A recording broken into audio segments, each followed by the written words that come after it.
Bismillahirrahmanirrahim. Assalamualaikum warahmatullahi wabarakatuh. Alhamdulillah hamdan katsiran thayyiban mubarakan fi kama yuhibbu rabbuna wa yardha. Wassalatu wassalamu ala man la nabiyya ba'da. Amma ba'd. Alhamdulillah, para siswa SMA Plus Liwaul Furqan, kita bersyukur kepada Allah Subhanahu wa taala pada kesempatan hari ini. Allah Subhanahu wa taala masih memberikan kepada kita nikmat sehingga kita bisa mendapatkan kesempatan untuk melanjutkan kegiatan belajar kita. Mudah-mudahan apa yang akan kita bahas di kesempatan ini bisa mendatangkan ampunan dari Allah, mendatangkan rahmatnya, mendatangkan keberkahan dari Allah, serta mendatangkan ridhonya Allah Subhanahu wa taala untuk kita semua. Kita memohon kepada Allah Subhanahu wa taala, semoga Allah Subhanahu wa taala selalu memberikan kepada kita kemudahan, kesempatan, istiqomah, semangat, dan ketertarikan untuk selalu belajar, untuk selalu menuntut ilmu dan memperdalam ilmu, terutama ilmu agama. Dan kita juga memohon kepada Allah Subhanahu wa taala, semoga Allah Subhanahu wa taala memberikan kepada kita kemudahan dalam memahami setiap pelajaran yang kita bahas, dan semoga Allah memberikan kepada kita tambahan ilmu yang barokah, yang bermanfaat, yang menjadikan kita semakin mengerti tentang Islam, semakin takut kepada Allah, dan semakin taat kepadanya. Salawat dan salam semoga senantiasa tercurahkan kepada junjungan kita, Nabi yang mulia, Nabi Muhammad Sallallahu Alaihi Wasallam, juga kepada keluarganya, kepada para sahabatnya, dan kepada orang-orang yang senantiasa mengikuti jejak sunnah beliau hingga hari kiamat. Allahumma la sahla illa ma ja'altahu sahla wa anta taj'alul hazana idza syi'ta sahla. Rabbi shrah li sadri wa yassir li amri wahlul 'uqdatam min lisani yafqahu qawli. Rabbana zidna ilman warzuqna fahman. Ahibati fillah, para siswa SMA Plus Liwaul Furqan, pada kesempatan yang lalu kita telah membahas tentang waktu-waktu sholat wajib, yaitu dimulai dari sholat zuhur, di mana waktunya itu masuk dengan ditandai tergelincirnya matahari dari tengah langit ke arah tempat terbenamnya. Di mana ketika hal itu terjadi maka akan muncul bayangan di arah timur. Setiap benda akan ada bayangannya. Dan waktu zuhur ini berlangsung sampai setiap benda bayangannya sama panjang dengan benda tersebut. Dengan demikian berakhir waktu sholat zuhur dan masuklah waktu sholat asar. Sampai kapan sholat asar ini berlangsung waktunya? Yaitu sampai bola matahari tenggelam. Dan hal tersebut ditandai dengan munculnya gelap dari arah timur dan munculnya warna kuning kemerah-merahan di arah barat.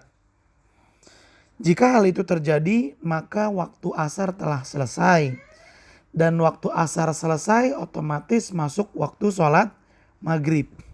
Sampai kapan maghrib itu berlangsung?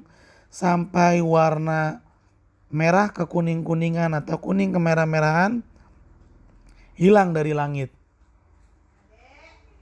Ketika hal itu telah hilang, maka berakhirlah waktu sholat maghrib. Dan dengan berakhirnya waktu sholat maghrib, otomatis masuklah waktu sholat isya. Sampai kapan berlangsung waktu sholat isya? Waktu sholat isya itu berlangsung sampai tengah malam. Sampai tengah malam. Kemudian waktu sholat subuh itu ditandai masuknya dengan munculnya fajar, yaitu cahaya lurus yang membentang di ufuk. Dan cahaya tersebut semakin lama semakin terang. Dengan adanya fajar menandai bahwasanya waktu sholat subuh telah masuk. Sampai kapan? Waktu sholat subuh itu berlangsung sampai terbitnya matahari. Ahibati fillah, di pertemuan yang lalu kita juga membahas bahwa melaksanakan sholat di awal waktunya adalah amalan yang paling dicintai oleh Allah Subhanahu wa Ta'ala. Di mana hal tersebut berdasarkan hadis yang sahih diriwayatkan oleh Bukhari dan Muslim, di mana ada seorang sahabat bertanya kepada Nabi, amalan apa yang paling dicintai oleh Allah? Nabi SAW pun menjawab, salat di awal waktunya. Semoga Allah Subhanahu wa Ta'ala selalu memberikan kepada kita kemudahan dan istiqomah untuk selalu melaksanakan salat di awal waktunya, terutama berjamaah di masjid. Taib ahibati fillah, itu dia pembelajaran kita pada pertemuan yang lalu. Nah, insya Allah pada kesempatan kali ini kita akan membahas syarat-syarat salat, rukun-rukun salat beserta dalilnya, dan hukum orang yang meninggalkan salat wajib. Baik. Mari kita menuju kitab Fikih Muyassar. Al-Babur Rabi'u, bab keempat. Fi syurutis salati, tentang syarat-syarat salat, wa arkaniha, dan rukun-rukun salat, wa adillatu dzalika, beserta dalilnya. Maksudnya bagaimana? Maksudnya adalah ini adalah syarat salat, dalilnya apa? Ini adalah rukun salat, dalilnya apa? Itu maksudnya. Jadi kita akan menyebutkan syarat-syarat salat dan rukun-rukunnya beserta dalilnya. Juga wa hukmu tarikiha, hukum orang yang meninggalkan salat. Wa fihi masailu, dalam bab keempat ini ada beberapa pembahasan yang akan dipelajari. Baik, kita mulai dari al-mas'alatul ula.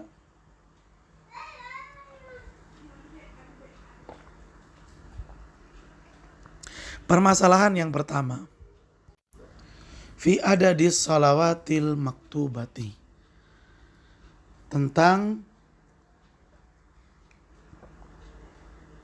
jumlah salat-salat al-maktubah yang wajib. Adadus salatil maktubat, jumlah salat-salat yang wajib, khomsun, ada 5. Wahia, yaitu al-fajru, wal-zuhru, wal-asru, wal-maghribu, wal-isya'u. Fajar yaitu subuh, zuhur, asar, maghrib, dan isya. Wahia mujma'un alaiha, salat yang 5 ini adalah perkara yang mujma' alaiha, disepakati oleh umat Islam. Nggak ada yang berselisih tentang wajibnya 5 salat ini. Wa qad dalla ala dzalika hadits Talhah bin Ubaidillah, dan sungguh telah menjelaskan akan hal itu, yaitu salat wajib ada 5. Apa yang menjelaskan? Hadis yang dibawakan oleh sahabat bernama Talhah bin Ubaidillah. Anna a'rabiyan, sesungguhnya orang Arab Badui, qala, berkata, ya Rasulullah, wahai Rasulullah, madza faradallahu alayya, apa yang Allah farada, Allah wajibkan, alayya, kepadaku, minas salati, berkaitan dengan salat. Apa salat yang Allah wajibkan kepadaku? Itu maksudnya. Qala, Nabi bersabda, khamsu salawatin fil yaumi wal lailati. 5 salat di setiap hari, ya, siang dan malam. Fil yaumi wal laila. Jadi kata Nabi SAW, yang Allah wajibkan adalah salat 5 waktu dalam sehari dan semalam. Al-hadis. Ya, ini adalah redaksi hadis. Wa haditsu Anasin radhiyallahu anhu. Begitu pula hadis yang diriwayatkan oleh sahabat bernama Anas, menjelaskan tentang kewajiban salat 5 waktu ini. Fi qissati, yang menceritakan ar-rajul min ahlil badiyah. Ada seorang laki-laki dari perkampungan, dari pedalaman. Wa qauluhu lin Nabi sallallahu alaihi wasallam, di mana lelaki itu berkata kepada Nabi sallallahu alaihi wasallam, wa za'ama rasuluka anna alaina khamsu salawatin fi yaumina wa lailatina. Kata orang yang datang dari pedalaman itu ngadu kepada Nabi, wahai Rasulullah, za'ama rasuluka, utusanmu wahai Rasulullah. Jadi Rasulullah mengirimkan utusan untuk ngajarin orang-orang yang tinggal di pedalaman tentang Islam. Nah, orang yang dari suku pedalaman tersebut, ada satu orang datang pengen konfirmasi kepada Nabi. Dia berkata, wahai Rasulullah, utusan yang engkau kirim ke daerah saya untuk mengajarkan Islam, za'ama, dia menyangka, dia mengira, anna alaina, bahwa kita ini punya kewajiban khamsu salawatin, yaitu salat 5 waktu fi yaumina wa lailatina, dalam sehari dan semalam. Jadi dia ngadu karena sahabat yang dari pedalaman ini tuh belum tahu tentang salat 5 waktu. Maka dia pengen memastikan kepada Nabi, emang benar gitu yang dikatakan oleh utusanmu wahai Rasulullah, kalau kita itu menanggung kewajiban salat 5 waktu dalam sehari dan semalam. Qala sallallahu alaihi wasallam, maka Nabi sallallahu alaihi wasallam bersabda, shadaqa, sungguh dia telah benar. Al-hadis. Dan ini adalah redaksi hadis. Al-mas'alatus tsaniyatu. Permasalahan yang kedua, ala man tajibu, bagi siapa salat 5 waktu wajib, atau siapa yang wajib untuk melaksanakan salat 5 waktu. Tajibu alal muslimil baligil aqili. Salat 5 waktu ini wajib bagi orang yang beragama Islam, dewasa dan berakal sehat. Ghairal haidhi wan nufasa. Tambahan bagi perempuan tidak dalam keadaan haid dan juga tidak dalam keadaan nifas. Ini tambahan nih buat kalian ilmu nih. Perempuan kalau misalnya lagi haid, keluar darah, belum dibilang haid kalau darahnya nggak keluar sehari semalam. Maksudnya nggak ngocor terus ya. Tapi dihitung berapa kali nih dalam sehari ini, banyak gak keluarnya. Kalau dalam seharian dia memang keluar darah, maka dia dianggap haid. Tapi kalau dalam sehari itu cuma sekali keluar, sampai besok gak keluar lagi, berarti dia gak haid. Sehingga dia harus sholat dan harus puasa.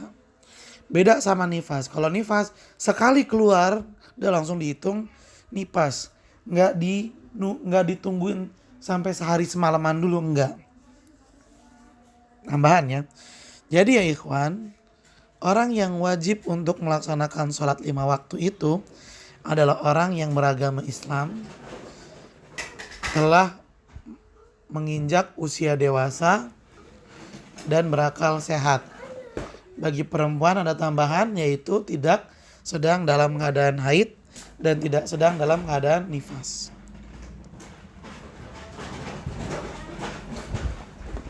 Siapa yang mendapati dirinya seperti ini, maka nggak ada alasan baginya untuk meninggalkan sholat. Selama dia muslim, selama dia dewasa, selama berakal sehat, kerjakan sholat.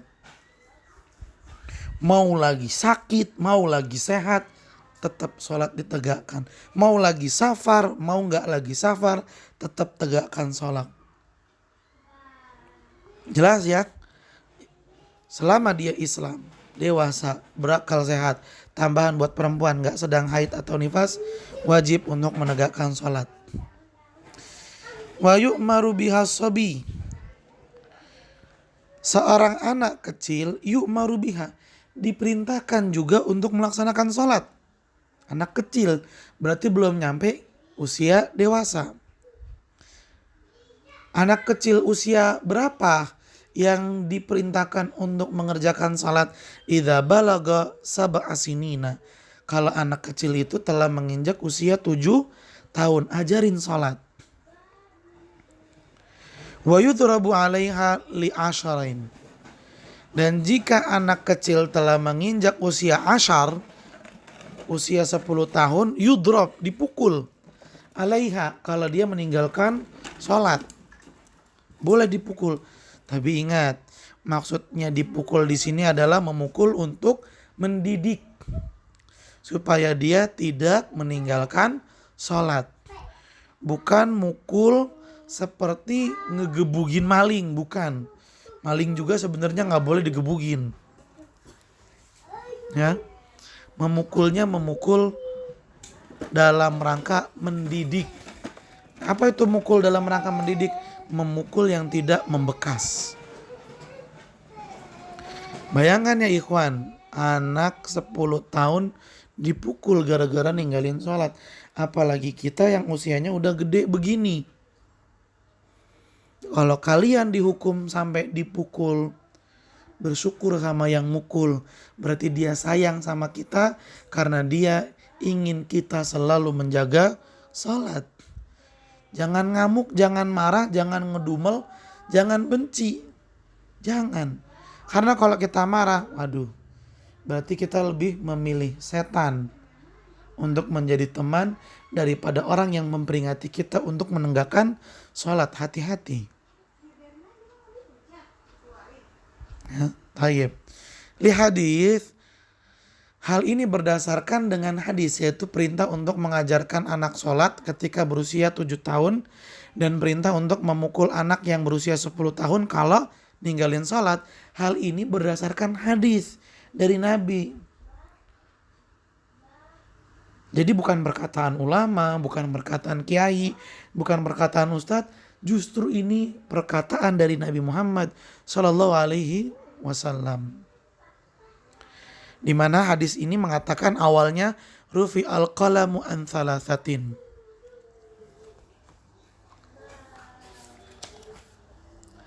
Pena diangkat dari 3 orang. Maksudnya apa? Maksudnya ketentuan, aturan, syariat Islam tidak berlaku bagi 3 orang. Mau berkaitan dengan yang wajib atau yang lainnya tidak berlaku bagi 3 orang. Siapa itu? 1. Ya. Yang pertama adalah orang yang gila sampai dia tersadar.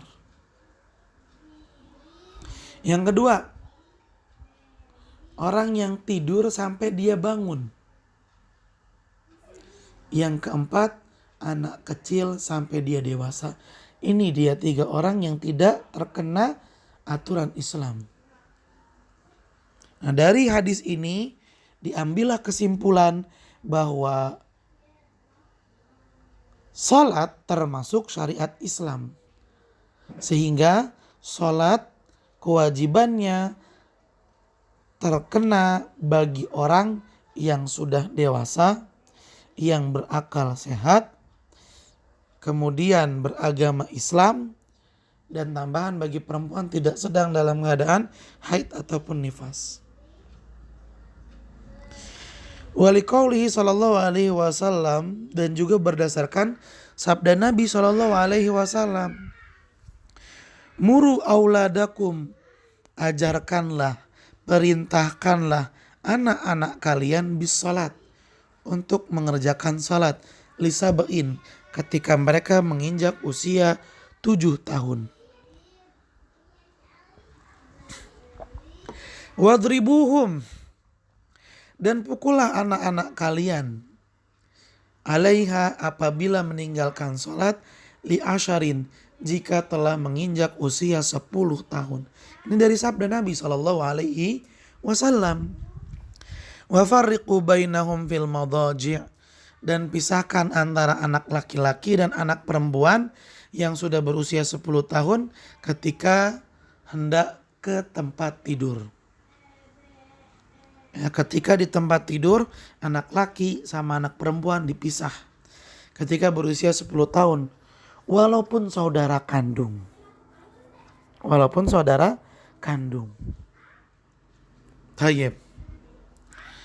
Jelas ya ikhwan ya? Alhamdulillah. Al-mas'alatu tsalitsatu. Permasalahan yang ketiga, fi syurutiha, syarat-syarat salat. Nah, perlu kalian ketahui nih. Apa sih syarat salat? Lihat di hamish, di footnote. Wahiyallati, yaitu sesuatu yang yatawaqqaf alaiha, terhenti padanya, tergantung padanya, sihatus shalah, sahnya salat. Sahnya salat itu tergantung dengan perkara-perkara ini. Suatu perkara yang sahnya salat tergantung pada hal tersebut, maka hal tersebut adalah syarat salat. Atau bahasa gampangnya, syarat salat itu adalah perkara yang harus dipenuhi sebelum pelaksanaan salat. Wa syurutuha tis'atun. Syarat-syarat salat itu ada tis'ah, ada 9. Ada 9. Al-awwal, yang pertama al-Islam, beragama Islam. Fala tasihu min kafirin, sehingga salat enggak sah jika dilakukan oleh orang kafir.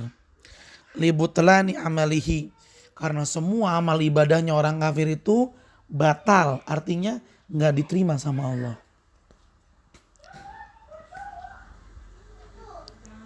Atsani, yang kedua, al-aqlu, berakal sehat. Fala tasihu min majnunin, maka salat enggak sah jika dilakukan oleh orang yang majnun, gila. Li'adami taklifihi, li'adami, karena tidak adanya taklifihi, pembebanan syariat bagi orang gila. Maksudnya orang gila itu tidak mengemban syariat Islam. Orang gila tidak terkena beban syariat Islam. Karena dia tidak terkena beban syariat Islam, ya gak sah sholat yang dia lakukan. Seperti itu. Jadi misalnya ya ikhwan, ini misal aja ya. Di waktu zuhur ada orang gila, dia melaksanakan sholat zuhur. Pas di waktu asar dia sadar. Atau sebelum masuk waktu asar ada jam 2. Jam 2 dia sadar. Gak gila lagi jam 2 siang. Apakah dia harus mengulang salat zuhur yang tadi dia sudah lakukan ketika masih dalam keadaan gila? Jawabannya iya, dia harus ngulangin salat zuhurnya. Kenapa? Karena salat zuhur yang dia lakukan di saat masih dalam keadaan gila itu gak sah. Ya ini lagi masukin ini. Ats-tsalits, yang ketiga, al-bulugu, dewasa. Fala tajibu ala sobi, maka salat ini gak wajib bagi anak kecil hatta yablugho, sampai dia dewasa.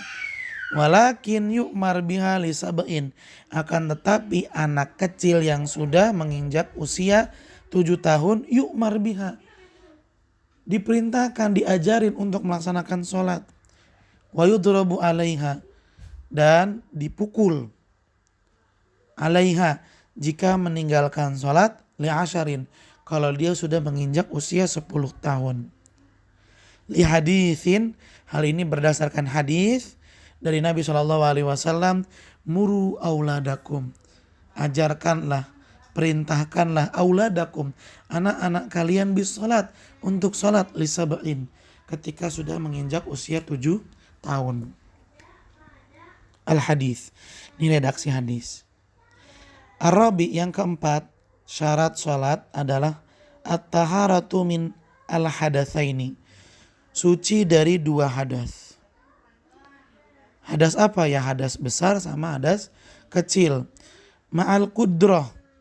Nah, suci dari 2 hadas ini kalau seseorang mampu untuk menghilangkan 2 hadas ini. Tapi kalau dia nggak mampu untuk menghilangkan hadas ini, maka dia boleh sholat sekalipun dia dalam keadaan hadas kecil atau hadas besar. Sekali lagi, syarat yang keempat, suci dari 2 hadas kalau mampu. Kalau nggak mampu, maka dia boleh melaksanakan sholat sekalipun dalam keadaan berhadas. Nah, ini perlu kita perhatikan ya ikhwan. Contohnya yang paling mudah adalah ketika ada orang yang dirawat di rumah sakit. Nggak bisa dia bergerak. Dia nggak bisa meninggalkan tempat tidurnya. Masuk waktu sholat zuhur. Sedangkan di tempat tidurnya ada najis. Dia buang air kecil misalnya. Dia nggak bisa cebok. Apalagi wudhu. Dan gak ada orang yang datang menghampirinya untuk membantunya membersihkan diri, membersihkan tempat tidur, dan untuk bersuci. Gak ada. Apa yang harus dia lakukan? Apakah dia boleh meninggalkan sholat zuhur karena gak bisa bersuci? Jawabannya tidak boleh. Justru dia harus tetap melaksanakan sholat zuhur sekalipun dia gak wudhu dan sekalipun tempat tidurnya ada najisnya.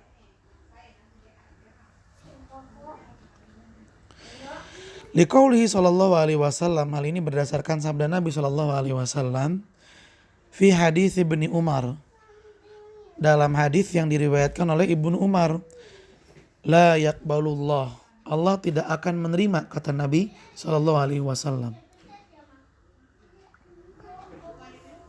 Allah tidak akan menerima salatan bi ghairi tahur, salat yang dilakukan dalam keadaan berhadas. Allah tidak akan menerima orang yang melaksanakan salat tapi dalam keadaan berhadas.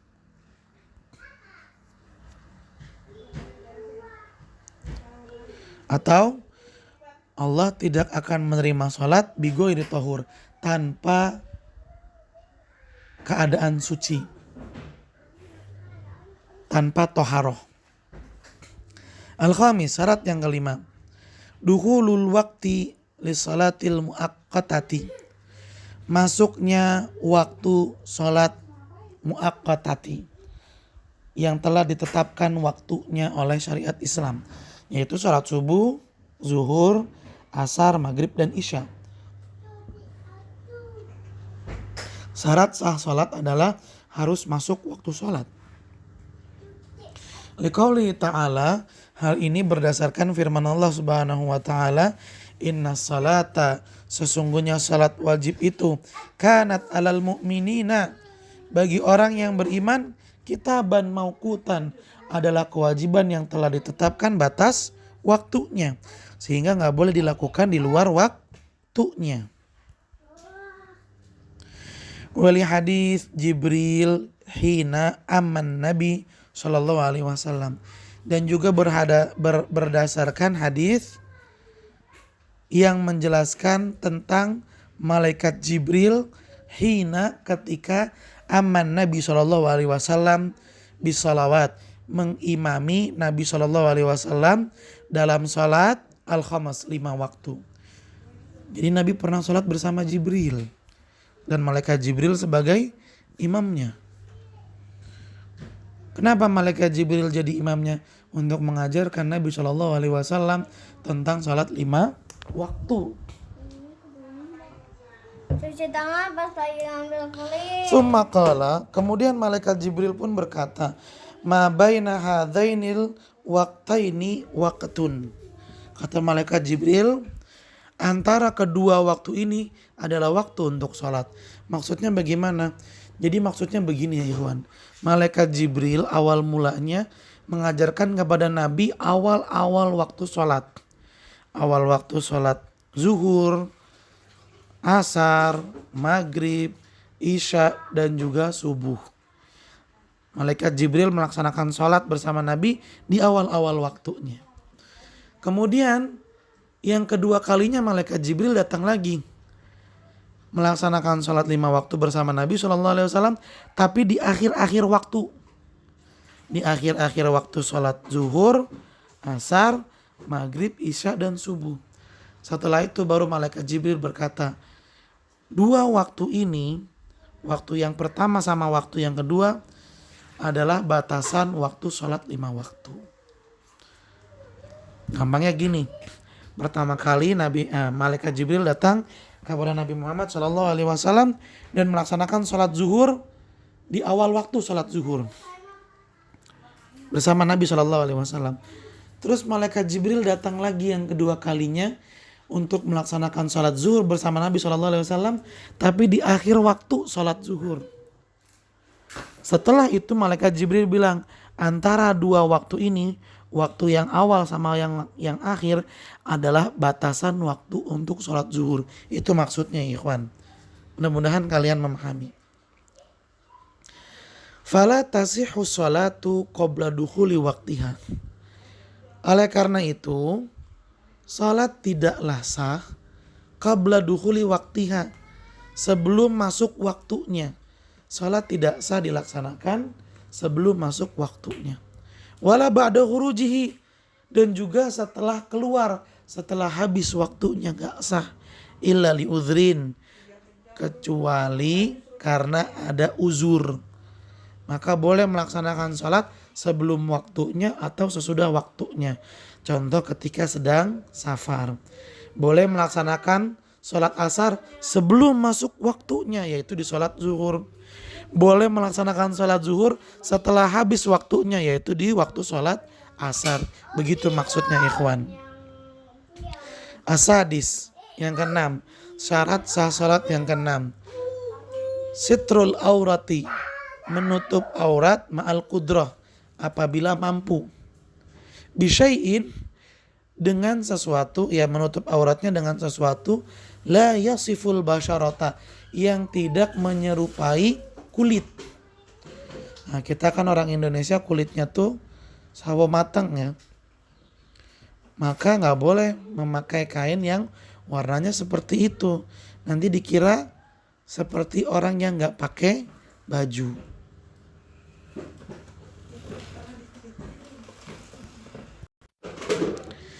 Juga tidak boleh memakai pakaian yang membentuk lekuk tubuh ketat-ketat. Ya, tidak boleh. Liqaulihi ta'ala, hal ini berdasarkan firman Allah Subhanahu wa taala, ya bani adama khudhu zinatakum inda kulli masjid.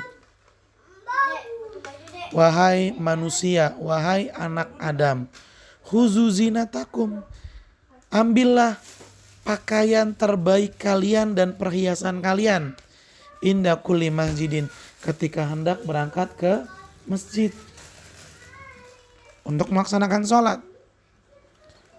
Nah, di sini diambil lagi pelajaran bukan cuma ketika berangkat ke masjid, juga ketika melaksanakan sholat. Intinya dimanapun ketika seseorang hendak melaksanakan sholat,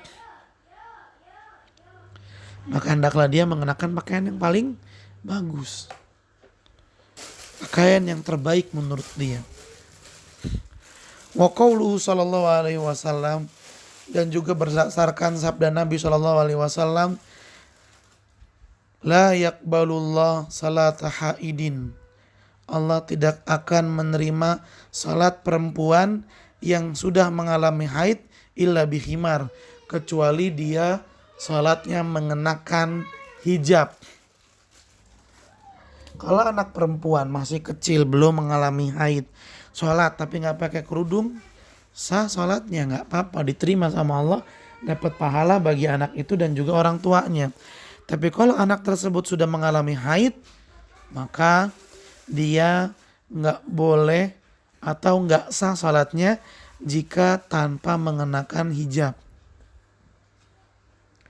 Di sini bisa diambil pelajaran bahwa hijab atau benda yang digunakan untuk menutup aurat itu wajib digunakan ketika sholat. Dan perlu kita pahami, nih ya ikhwan. Sedih sekali ketika melihat ada seorang perempuan Islam yang begitu memakai pakaian menutup hijab yang bagus ketika dia melaksanakan sholat. Tapi ketika selesai sholat hijabnya dibuka sama dia. Seolah-olah dia itu menutup auratnya ketika hanya sholat. Padahal menutup aurat itu wajib dilakukan ketika dia keluar dari rumahnya atau ketika ada orang-orang yang bukan muhrimnya. Tayyib. Wa auratur rajuli al-balighi, aurat laki-laki yang telah dewasa, ma baina surrah, yaitu antara pusar warukbah dan lutut. Antara pusar dan lutut. Liqauli sallallahu alaihi wasallam li Jabir. Hal ini berdasarkan sabda Nabi sallallahu alaihi wasallam kepada sahabat yang bernama Jabir radhiyallahu anhu. Idza shallaita, apabila kamu melaksanakan salat, fi thawbin wahid, dengan mengenakan pakaian, ya, dengan mengenakan satu pakaian. Jadi pakaiannya ini bukan potongan, tapi pakaian terusan. Bukan atas bawah ya, tapi pakaian terusan. Fa in kana wasi'an faltahif bihi. Apabila kainnya gede, maka jadikanlah kain tersebut menutupi bagian bawah, yaitu dari pusar sampai ke bawah, dan juga menutupi bagian atas, yaitu dari pusar sampai ke pundak. Faltahif bihi maksudnya jadikanlah ia selendang. Wa in kana dayyiqan fattazir bihi. Tapi jika kainnya itu pendek, maka tutuplah bagian bawahmu, yaitu dari pusar sampai ke bawah. Arti dari fattazir bihi adalah jadikanlah kain itu sebagai sarung. Sarung itu kan ya dari pusar sampai ke bawah. Nah, hadis ini menunjukkan kepada kita bahwa yang harus betul-betul ditutup adalah bagian bawah badan kita, dari pusar sampai ke bawah. Karena Nabi bilang, kalau kainnya gede, jadikanlah ia sampai menutup pundak. Tapi kalau kainnya kecil, berusahalah agar kain tersebut menutupi dari pusar sampai ke bawah. Jelas ya? Maka kewajiban yang harus ditutup adalah dari pusar sampai ke bawah. Dan aurat laki-laki itu dari pusar sampai lutut. Sampai lutut. Dan tadi dijelaskan bahwa syarat yang keenam ini yaitu menutup aurat apabila seseorang mampu. Tapi kalau seseorang gak mampu, misalnya dia lagi naik gunung, dia udah persiapkan segalanya, pas sampai di atas gunung masuk waktu sholat, pada saat dia mencari sarung, dia mencari celana panjang, gak ketemu. Yang ada cuma celana pendek, dimana tersingkap lututnya kalau dia lagi duduk. Gak ada pakaian yang lain yang bisa menutupi auratnya, maka dia boleh melaksanakan sholat sekalipun auratnya terbuka. Karena dalam keadaan darurat. Naib. Wal aula wal afdalu an yaj'ala ala atiqihi syai'an minathiyabi. Yang paling utama dan paling afdol ketika melaksanakan sholat, sebisa mungkin diusahakan untuk menutupi pundak dengan kain. Tapi kalau nggak bisa, kalau nggak ada, maka minimal auratnya dari pusar sampai ke lutut itu ditutup ketika sholat. Tapi kalau nggak ada juga ya silakan dia melaksanakan sholat semampu dia. Fattaqullaha mastata'tum, bertakwalah kepada Allah semampunya.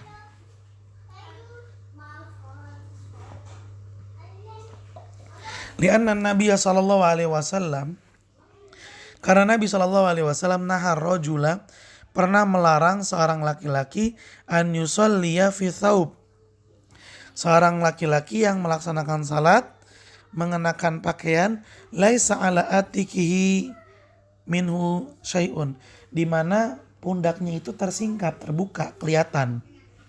Padahal pakaian yang dia punya itu mungkin besar, lebar. Sama Nabi dilarang. Ya. Nabi perintahkan untuk menutup pundaknya juga. Menutup pundaknya juga. Tapi kalau kayaknya sempit, kecil, maka yang ditutup adalah bagian bawahnya. Ingat sekali lagi ya ikhwan, syarat dalam menutup aurat ini dinyatakan apabila mampu, ya semampunya berarti. Wal mar'atu kulluha auratun, dan perempuan semua tubuhnya itu aurat, berarti semuanya harus ditutup, nggak boleh ada yang tersingkap. Nggak boleh ada yang tersingkap.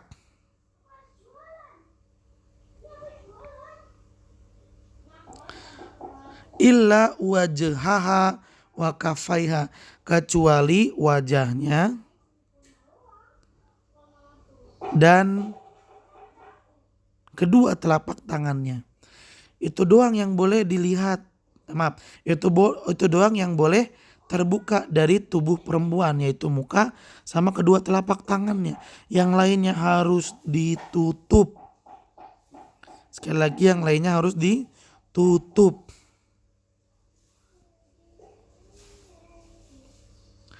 Illa idza sallat amamal ajanib, kecuali jika seorang perempuan melaksanakan sholat dan ada laki-laki yang bukan mahramnya, ya jadi dia sholat di tempat umum dan ada laki-laki yang bukan mahramnya,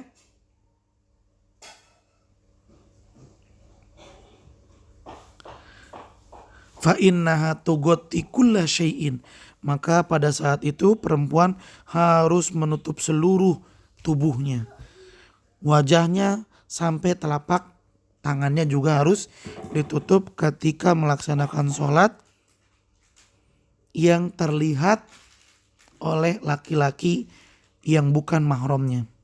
Bagaimana kalau dia sholat di tempat umum tapi tempatnya khusus, kayak di masjid-masjid yang ada sekarang ini nih, kan ada hijabnya, jadi laki-laki yang nggak bisa ngelihat karena tertutup.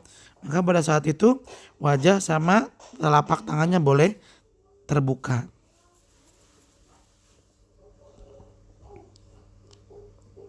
Liqaulihi sallallahu alaihi wasallam, hal ini berdasarkan sabda Nabi sallallahu alaihi wasallam,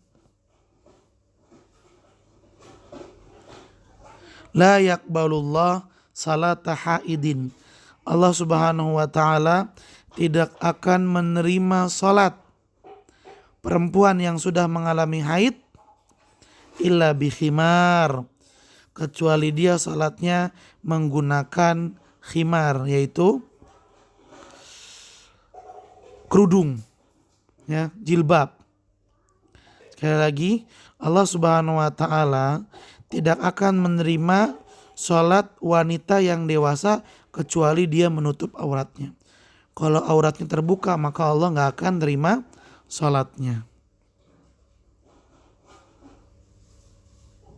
Baik. Asabi yang ketujuh, ijtinabun najasati, menghindari najis, fi badanihi, pada badannya, wa thawbihi, pada pakaiannya, wa buqatihi, ay makan salatihi, dan tempat sholatnya. Ingat, tempat sholatnya, bajunya, dan badannya harus bersih dari najis. Ma'al kudrah, ini juga kalau dia mampu atau semampu dia membersihkan badan, pakaian, dan tempat sholatnya dari najis. Liqauli ta'ala, hal ini berdasarkan firman Allah Subhanahu wa ta'ala, wa thiyabaka fatahhir, dan pakaianmu bersihkanlah, dan bersihkanlah pakaianmu.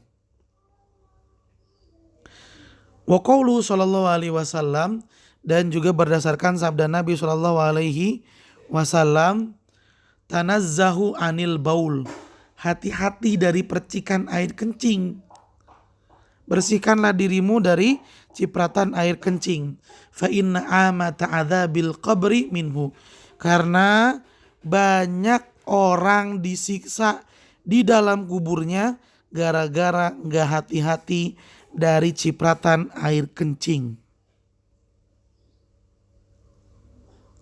Waliqauli sallallahu alaihi wasallam, dan juga berdasarkan sabda Nabi sallallahu alaihi wasallam, li Asma, kepada sahabat perempuan yang bernama Asma, fi damil haid, berkenaan tentang darah haid, yusibu thawb, yang mengotori pakaiannya, pakaian Asma. Kata Nabi SAW, tahuttuhu, kamu kerik, karena dulu pakaiannya bahannya tuh nggak seperti sekarang menyerap. Kalau dulu mungkin nggak nyerap, maka noda-noda yang ada mengering dan terlihat di permukaan kain, sehingga bisa ditahuttuhu, bisa dikerik. Tsumma takrisuhu bil ma, kemudian dikucek pakai air.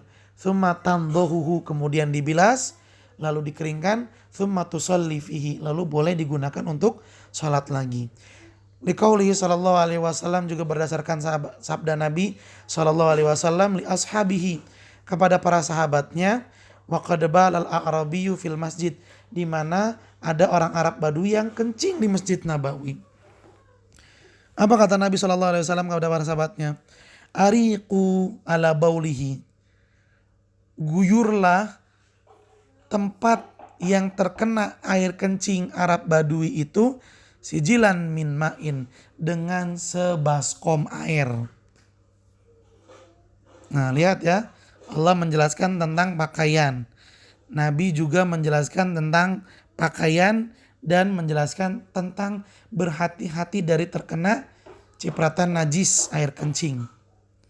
Lalu Nabi juga menjelaskan tentang untuk membersihkan tempat sholat yang terkena najis. Jadi syarat dalam sholat diantaranya adalah suci, bersih dari najis pada tubuh, pakaian, dan tempat sholat, apabila mampu atau semampunya. Thaminan, yang kedelapan, istiqbalul kiblah mal qudrah, menghadap kiblat semampunya. Kalau dia tahu arah kiblat mana, harus dia mengarah kiblat untuk sholat. Kalau nggak tahu, silakan dia sholat ke arah manapun. Kalau dia nggak bisa karena sedang dalam kendaraan, dalam bus, dalam pesawat, silakan dia sholat ke arah manapun. Liqauli ta'ala, hal ini berdasarkan firman Allah Subhanahu wa ta'ala, fawalli wajhaka syatral masjidil haram, maka arahkanlah wajahmu ke arah Masjidil Haram. Wali hadis, dan juga berdasarkan hadis, idza kumta ila shalah, jika kamu berdiri untuk menegakkan salat, fa'asbigil wudu, maka hendaklah kamu berwudu dulu dengan sempurna. Tsumastaqbalil qiblah, tsumastaqbilil qiblah, kemudian menghadaplah ke arah kiblat. Atasi, yang kesembilan, yang terakhir, an-niyah, adalah niat. Wala taskutu bihalin, dan niat ini la taskut, tidak hilang, bihalin, dengan keadaan apapun. Bagaimanapun, seperti apapun keadaan seseorang, niat untuk sholat harus ada. Niat itu apa sih? Niat itu keinginan dalam hati. Kalau dalam hati kita sudah ada keinginan buat sholat, ya udah, itu udah niat. Jadi nggak perlu diomong lagi. Udah azan zuhur nih, berangkat ke masjid untuk sholat zuhur. Terbesit di dalam hatinya hal seperti itu, maka itu adalah niat. Li hadits Umar, hal ini berdasarkan hadis yang diriwayatkan oleh Umar bin Khattab, innamal a'malu binniyah, sesungguhnya amalan itu tergantung dengan niatnya.